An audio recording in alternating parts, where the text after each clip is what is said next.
শ্ৰেণীকোঠাত পাঠদানৰ সময়তে ভয়ংকৰ কাণ্ড। পাঠদান চলি থকাৰ অৱস্থাতেই তিনি দুৰ্বৃত্তই লৈ গ'ল ছাত্ৰক।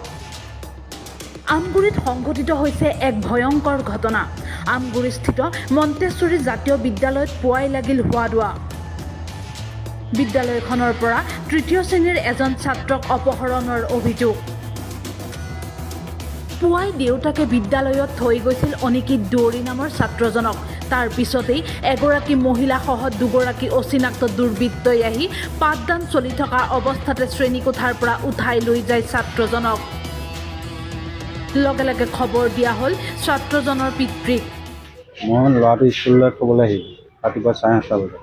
7:30 বজাত থৈ মেলি মই বেছি 10 মিনিট তাৰ স্কুলত এনেকৈ ৰখি মেলি গুচি গ'লোগৈ। গৈ পিনে ঘৰৰ মই বেটেৰী ৰিক্সাখন লৈ পিনে ওলাই আহিম এনেকৈ ভাবিছোঁ, স্কুল ভাড়া আছে মোৰ। আৰু তেনেকুৱাতে স্কুলৰ পৰা ফোন কৰিলে। স্কুলৰ পৰা ফোন কৰাৰ পিছত